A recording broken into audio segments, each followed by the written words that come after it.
Welcome back. I'm Neil Chase, author of Iron Dogs, writer-director of Spin the Wheel. And today we're talking about one of the most cunning and calculated villain types out there, the Mastermind. This isn't your typical brute or wild card. The Mastermind is a cold, strategic planner. They don't fight with fists. They fight with ideas, manipulation, and control. And by the end of this video, you'll understand what makes the Mastermind one of the most formidable villains for any hero, their strengths, their weaknesses, and why audiences can't get enough of them. So grab your popcorn. Let's get started. First off, an archetype is a recurring character pattern that we see across books, myths, movies, and TV. They're not templates you have to follow, but they are timeless storytelling tools that help us recognize character roles quickly. Hero archetypes usually grow. They evolve, learn, and change. But villain archetypes, well, they usually double down. They become more extreme, more committed. And the Mastermind is no exception. While the hero struggles to figure things out, the Mastermind already has a plan. They're usually a few steps ahead, pulling strings from the shadows while the protagonist scrambles to catch up. These villains don't just cause trouble, they design chaos. They run the show while others get their hands dirty, and that's what makes them so dangerous. They're not about brute force. That's what the henchman is for. The Mastermind is the one behind the scenes, orchestrating every move. This archetype is a highly intelligent and ruthlessly strategic villain who relies on careful planning, manipulation, and psychological warfare. They aim to defeat the protagonist mentally and not physically. Masterminds are often brilliant and calculating. They're big-time thinkers with long-term plans. Often more charming than violent, they tend to be emotionally detached or hyper-focused on a specific cause or goal. They rely heavily on others to carry out their orders, usually henchmen who do the dirty work while they watch from their lair, boardroom, or even luxury yacht.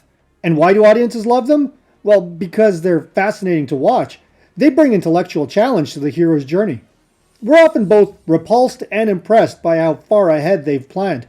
When done well, a villain mastermind can steal the entire show. As such, the Mastermind has some pretty impressive strengths. First, they're always 3 steps ahead. Masterminds thrive on long-term strategy. They don't just react to what's happening. They've already anticipated every move, planned for it, and accounted for the fallout.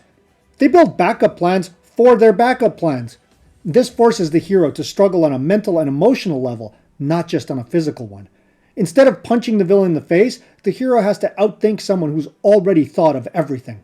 A great example of this is Hans Gruber in Die Hard. He pretends to execute a political hostage crisis, but it's really a massive heist. He manipulates the media, the police, even the FBI, and while they all dance to his script, he's already unlocking the vault. And the more airtight a Mastermind's plan seems, the more satisfying it is when the hero finally finds a tiny crack to exploit. Next, a Mastermind controls the board, not just the pieces. Masterminds think big. They don't just move characters around the board, they manipulate systems, institutions, and social dynamics to serve their goals. They weaponize loopholes, public perception, or even political chaos to achieve what others couldn't with an entire army. This creates broad tension. It's not just hero versus villain anymore. It's hero versus the whole game that the villain has rigged. A great example is Dalton Russell in Inside Man. He stages a fake hostage situation to distract everyone from the fact that he's actually robbing the bank in plain sight and hiding inside its walls. By the time the police realize what happened, he's long gone. There's satisfaction in watching a villain use intellect and patience to win instead of brute force. It keeps the tension high from start to finish. Next, they can be charismatic and persuasive. Masterminds aren't just brains. They've often got charm too. They can twist logic, sell terrible ideas as good ones, and make people question what they know. They might even have followers who believe they're doing the right thing. And when the villain is likable or magnetic, it challenges the hero and the audience to stay morally grounded. A charming villain tests loyalties and adds complexity to every conversation. Just look at Dr. Moriarty in Sherlock Holmes. He's a terrifying genius who plays a mental chess game with Sherlock across multiple stories, often smiling while pushing people toward chaos. He's ruthless but calm, charming but vicious. His words have layers of threats and riddles, and he enjoys watching Sherlock squirm just to keep up. The best masterminds don't yell. They smile while they pull the strings, talking you into your own destruction. And finally, they use others as tools. The mastermind rarely gets their hands dirty. They surround themselves with henchmen, hired guns, legal muscle, or fall guys to carry out their plans. And if one fails, well, there's always another one lined up. Loyalty is optional. Utility is everything. This makes the mastermind harder to reach, and the hero has to survive layers of threats just to get to them. A solid example of this is Doc in Baby Driver. Doc cycles through heist crews and treats his team like pawns. He never pulls off a job himself. No, he's got people to do that for him. And he's always got another driver or enforcer ready to go. Masterminds delegate destruction, and often do it in ways that are impossible to trace back to them. It makes the villain harder to confront and harder to stop. And let's face it, you can't punch a plan in the face. That said, the mastermind isn't without weaknesses. At the top of the list is their arrogance. Masterminds often believe no one can outsmart them, and that's where things tend to fall apart. Their ego tells them they're untouchable. They underestimate the hero, and that's a crack in their armor. Their downfall often comes not from being outmatched intellectually, but from failing to see the human element. They're so wrapped up in their genius, they forget that the world is actually unpredictable. A great example of this is Syndrome from The Incredibles. He builds an entire evil empire just to make himself look like a hero, but his obsession with revenge and recognition makes him careless. He talks too much, gloats too long, and loses control. And in the end, he pays for it. Masterminds often overestimate themselves. They believe they're the smartest person in every room, and the moment they stop focusing on the goal and start feeding their ego, well, the plan falls apart. Next, they tend to underestimate emotion. Because masterminds are so logic-driven, they often see emotion as a weakness. But heroes fight hardest when the stakes are personal.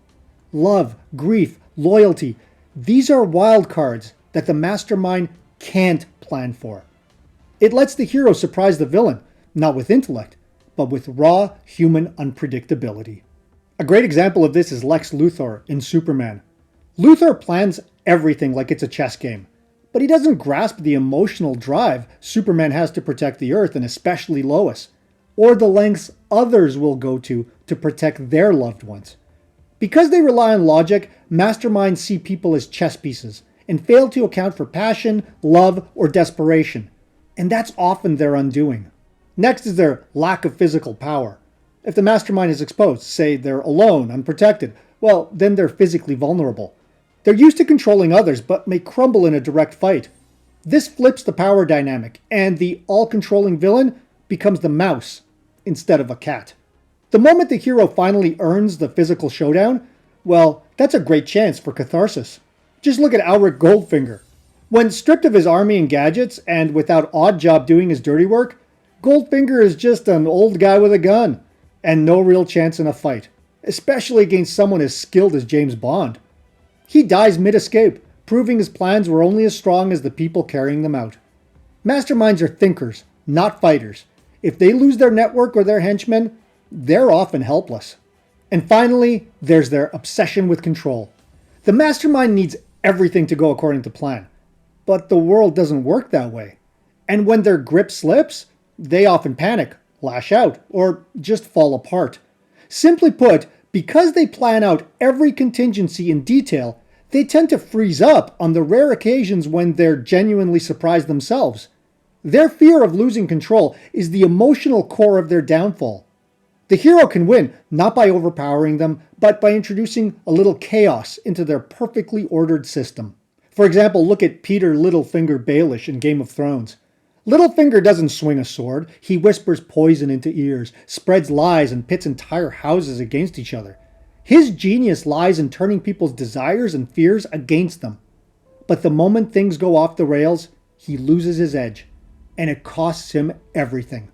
Bottom line, the more perfect a mastermind's plan, the more satisfying it is to watch it unravel. And here are some more unforgettable masterminds in pop culture. Ra's al Ghul from Batman Begins. He hides in plain sight for most of the film, carefully grooming Bruce Wayne while secretly planning to destroy Gotham through ideological cleansing.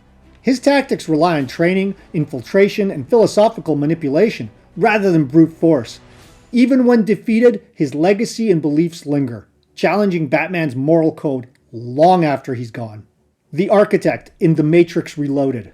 Cold, calculated, and hyper-logical, the Architect is the embodiment of control. He doesn't just understand the Matrix, he designed it. He anticipates Neo's every choice, revealing that even rebellion has been pre-programmed. He's less emotional and more of a force of inevitability, making him terrifying in a philosophical sense. Tywin Lannister in Game of Thrones. Tywin doesn't fight battles. He ends them with strategy, threats, and leverage. He's ruthless, politically brilliant, and values legacy above all else. He manipulates alliances, crushes rebellions, and holds his family in a psychological grip. He's feared more than any king, and that's no accident. Silva in Skyfall. As a former MI6 agent turned cyber terrorist, Silva destroys MI6 from the inside with a blend of psychological warfare, hacking, and personal vendetta. See, he's not trying to win. He's trying to make a point. Every explosion and escape is part of a plan to get caught, just so he can finish what he started. Kaiser Sose in The Usual Suspects. He manipulates the entire investigation while pretending to be a weak, harmless man.